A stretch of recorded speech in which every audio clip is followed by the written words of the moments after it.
Disse Jesus: tudo o que pedirdes em oração, crendo, recebereis. Oremos. Senhor, nosso Deus e nosso Pai, em o nome do nosso Senhor Jesus Cristo, ó Senhor Espírito Santo, nós agora, meu Deus, pedimos em favor dessas pessoas que ligaram, pessoas que se encontram sobrecarregadas de problemas, brigas dentro de casa, já não há entendimento entre esse casal, eles estão ao ponto da separação, mas eles não querem a separação porque eles se amam, eles se gostam, mas eles não sabem o porquê, meu Deus, que eles não conseguem estar bem um com o outro. Quando estão longe, sentem saudades um do outro, querem estar perto um do outro, mas quando estão perto são só brigas, desentendimentos, agressões. Ó meu Deus, vem agora, manifesta o teu poder, arranca esse espírito de destruição, esse mal que entrou nessa família, através das drogas, do vício do álcool, que está desfacelando essa família, essa pessoa que está vendo a sua família sendo despedaçada, e ela não tem o controle, ela perdeu o controle, meu Pai, e ela está aí agora, angustiada, triste. Oh meu Deus, nós pedimos, venha socorrer, venha tirar o vazio, venha tirar a fraqueza, venha tirar o desânimo, venha agora dissipar esses pensamentos que se acabou, que não tem jeito, que entre força dentro dessa esposa, dessa mãe, desse marido, desse filho, dessa pessoa que participa dessa oração, que agora, Senhor, ela seja cheia do teu poder, da tua presença, que os doentes sejam curados, que os oprimidos sejam libertos e que todo mal, em o nome do Senhor Jesus Cristo, saia de sobre ela da mente, da casa e da vida. Todo-Poderoso, eu estendo a minha mão e agora, meu Pai, eu ministro esse poder sobre ela. Amigo, amiga, se você puder, estenda a mão aí no seu aparelho e receba o poder de Deus.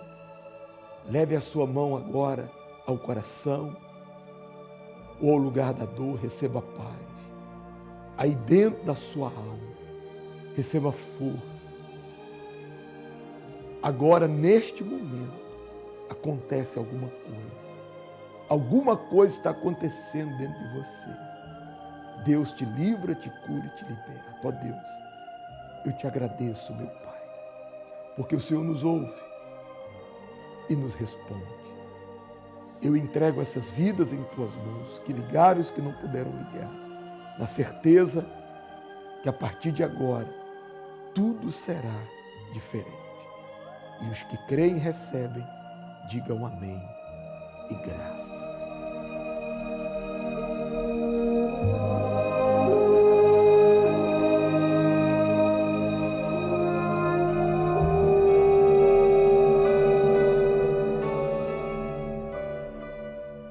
Acompanhe essa história agora de superação e veja o que é possível por meio da fé. Meu nome é Kelly, sou nutricionista, tenho 40 anos e eu nasci na cidade do Paraná. A minha infância foi uma infância bem complicada. Na verdade, eu não tive infância. Eu não tive meu pai biológico ao meu lado, eu fui criada com a minha mãe e meu padrasto. Aos 7 anos, eu comecei a ter uma figura paterna. Só que não era um pai, ele acabou se tornando um monstro para mim. Eu fui abusada por ele dos meus 7 anos aos 11. Minha mãe trabalhava à noite e era nesse período que ele abusava de mim. Ele esperava minha mãe sair para trabalhar e ele ia para cima de mim. E minha mãe bebia muito. Cheguei a ver várias vezes minha mãe usar drogas também na minha frente. E meu padrasto, ele bebia junto com ela. E teve um momento assim que eles beberam muito e começaram a se agredir verbalmente e fisicamente. E nesse fisicamente, ele pegou uma faca, foi para cima da minha mãe e cortou o dedo dela. Eu, no desespero de ver a minha mãe apanhando e cheia de sangue, eu contei para ela que ele fazia comigo. E minha mãe não acreditou em mim. Ela falou que eu que estava me oferecendo para ele, que eu era errada. E me expulsou de casa. E nisso que ela me expulsou de casa, eu fui morar com uma moça, que eu chamava ela de madrinha. Aos 15 anos, eu conheci uma pessoa, me envolvi, foi meu primeiro namorado. E quando eu estava namorando, minha mãe descobriu que eu estava namorando. A minha mãe foi na casa dessa minha madrinha e pediu para mim voltar para casa. E voltei para casa da minha mãe. Voltei aos 15 anos, namorando, e aconteceu novamente assim uma traição, um abuso. Eu peguei esse meu namorado na época na cama com a minha mãe. Então assim, a minha vida se resumiu sempre em feridas, em cicatrizes. Eu tinha um ódio mortal da minha mãe. Eu não conseguia vê-la, então eu estava rodeada assim de inimigo. Eu tinha medo de dormir e ser abusada. Eu tinha medo de sair e minha mãe ficar com meu namorado. Eu tinha medo de tudo. Eu não tinha o porquê viver. Por várias vezes eu falei, se for para viver assim, que eu morra. Engravidei desse meu namorado e quando minha filha nasceu, com 40 dias de vida, ele foi embora, me deixou na minha mãe, com uma filha mulher, eu morrendo de medo, porque na minha cabeça o que aconteceu comigo ia acontecer novamente com a minha filha. Então minha filha, assim, com meses, eu comecei a dormir amarrada com ela. E quando minha filha tinha 1 ano e meio, eu encontrei uma pessoa que hoje é o meu atual marido. Ele me assumiu com a minha filha, me tirou do inferno, que era a casa da minha mãe, e eu comecei a ter um pouco mais de segurança, me senti um pouco mais protegida. Mas mais uma vez aconteceu que meu marido acabou me traindo. A traição sempre esteve ao meu lado, era a minha sombra, a traição. Não tinha por que eu acreditar ou confiar em alguém, principalmente em homem. Foram 3 homens, né? O meu padrasto, meu primeiro namorado e agora o meu marido. E isso para mim causou uma depressão assim, que eu já tinha uma cicatriz aberta. Eu comecei a ter vontade de tirar a minha vida, mas antes de tirar a minha vida, eu pensava em matar minhas filhas. Eu já estava com 2. Eu olhava para minhas filhas brincando, eu falava, quem eu mato primeiro? Qual que eu mato? A mais nova ou a mais velha? Eu morava no 11º andar. Por várias vezes eu me pendurei na rede de proteção e fazia força para essa rede quebrar. Eu queria tirar minha vida. Eu não entendia por que Deus tinha me dado a vida. Para mim ele não existia. Ou se ele existisse, alguma coisa eu fiz de muito grave para não chamar a atenção dele e para ele deixar tudo aquilo acontecer. Então eu culpava Deus. Que Deus, o que? Deus não existe. E aí veio uma depressão profunda. Eu comecei a fazer tratamento com psicólogo. A psicóloga sozinha, ela não conseguiu dar conta do recado, vamos dizer assim. Me encaminhou para uma psiquiatra.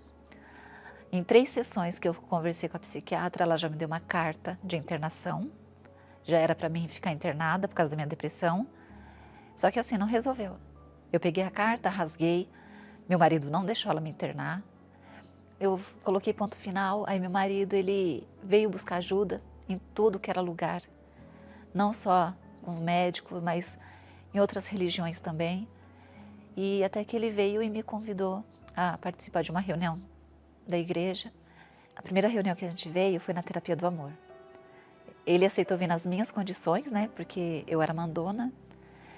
E quando eu sentei assim, bem nas primeiras fileiras, o pastor começou a falar e eu olhava assim por baixo pro meu marido, eu falava, não acredito que ele veio antes e contou a minha vida inteira para esse pastor. Eu comecei criticar, porque eu achava que o pastor sabia da minha vida e estava falando ali para todo mundo, mas o alvo seria eu mesma. E perguntei depois, quando a gente saiu da reunião, eu falei, você contou? Aí ele falou, não contei nada. Será que você não está vendo que Deus que está te trazendo para perto dele? Mais uma vez, eu falei, mas Deus não existe? Se existisse, eu não tinha sofrido. E comecei a falar tudo de novo. Porque assim, eu precisava sempre de uma oportunidade para lembrar do passado. Eu falo que o perdão foi a chave da porta da minha alegria, do meu encontro com Deus. E conversei com Deus e fico até emocionada de falar, porque foi uma entrega total. Eu peguei, fiquei do lado da minha cama e falei: meu Deus, eu não sei se o Senhor é meu Deus, porque eu não te conheço. Mas se o Senhor existe, igual aquele homem falou, no caso eu estava me referindo ao pastor, eu quero sim te conhecer. Me dá uma oportunidade. Eu sei que eu pequei, eu odiei, eu ouvi aquele pastor falando que o perdão, ele é fundamental para quem quer ser salvo, quem quer ser cuidado por Deus. Então tira de mim esse ódio, esse desejo, essa mágoa, essa raiva que eu tenho. Me limpa, tira de mim toda essa sujeira. Hoje meu padrasto, ele é falecido já. No leito de morte dele, eu fiquei 3 meses ao lado dele na UTI, cuidando dele, fazendo tudo que eu podia fazer depois do perdão, né, que Deus me deu. E nesse dia eu peguei, segurei na mão dele e eu falei, pela primeira vez eu falei: Pai, eu te perdoo de tudo que o Senhor me fez. Se for apenas isso que o Senhor precisa para ir, o Senhor pode ir tranquilo. Na hora que eu fiz essa minha oração, eu fiz uma oração do Pai Nosso para ele também, eu vi uma lágrima escorrer do rosto dele. E eu creio que ali também ele me pediu perdão. Eu, assim, nas primeiras reuniões, eu via todo mundo falando assim: busca o Espírito Santo. No caso, o pastor falava: busca com força, com sede, se entrega, se humilha. Eu falava: que Espírito Santo? Aonde ele vem? Eu ficava olhando: cadê? Eu não entendia o que era o Espírito Santo. E foi o dia assim, eu falo assim, olhar para minhas filhas, quando o médico tirou elas de dentro de mim, foi uma das maiores coisas que eu vi acontecer na minha vida. Mas naquele domingo, eu me humilhei para Deus. Eu me abri inteira. Eu contei tudo que eu desejava, tudo que eu queria fazer. Na hora que eu fiz essa oração, eu estava de olho fechado. Eu senti uma paz, uma coisa dentro de mim, gigantesca. Eu senti Deus me abraçando. Eu senti pela primeira vez, eu senti amor. Podia acontecer qualquer coisa comigo ali, que eu sabia que eu estaria muito bem cuidada, muito bem protegida. Nesse mesmo dia eu liguei para minha mãe. Eu falei: mãe, eu te amo. Minha mãe começou a chorar pelo telefone também. E falou: minha filha, eu te amo. Eu peço a Deus que sempre cuide de você. E eu comecei assim, a ter a certeza que Deus estava ali comigo, Deus ia cuidar de mim, que o Espírito Santo estava comigo. Eu entendi. Eu comecei a ter o controle das minhas atitudes. Eu tive momentos assim, incríveis ao lado da minha mãe. Minha mãe faleceu também. E foi os últimos anos, os 4 últimos anos, foi os melhores da minha vida ao lado da minha mãe. Eu tive um abraço dela, eu vi ela falar que me amava. Ela também se voltou para o Senhor Jesus. Ela creu que foi Ele que fez a transformação na nossa vida. E hoje ela está nos braços dele. Então, depois que eu recebi o Espírito Santo, eu vi que o perdão, a humildade, a paciência, o autocontrole foi tudo. Foi onde eu mais percebi, foi isso, o meu autocontrole. Comecei a ser uma boa mãe, uma boa esposa. Então o equilíbrio veio sim. Me ensinou a respeitar, a ser auxiliadora do meu marido, coisa que eu não era. Eu era mais de apontar o dedo, de criticar. Então assim, o autocontrole veio, o equilíbrio veio. Não sou mais feliz na vida sentimental e menos financeira, não. É tudo igualzinho. A minha casa hoje é uma casa de luz. É uma casa muito bem equilibrada. Não tem briga. Todo casal, ai, você não briga? Claro que brigamos, somos marido e mulher. Somos 2 corpos, 2 cabeças diferentes. Mas a gente tem Deus, tem o Espírito Santo. O passado não existe. Eu falo que o passado ficou lá no museu. Não está dentro da minha casa mais, não está mais em mim. O Espírito Santo é tudo para mim. Sem ele eu não sei viver. É o que eu falei. A melhor coisa que eu vi na minha vida foi ver o rostinho das minhas filhas assim que elas nasceram, toda suja ainda. Até o momento que eu recebi o Espírito Santo, porque depois que eu recebi o Espírito Santo, esse detalhe da maternidade não é nada perto do derramamento. Eu abro mão de tudo, menos do que Deus me deu. Tudo que Ele falar para mim, eu falo, sim, Senhor, eis-me aqui, eis-me aqui.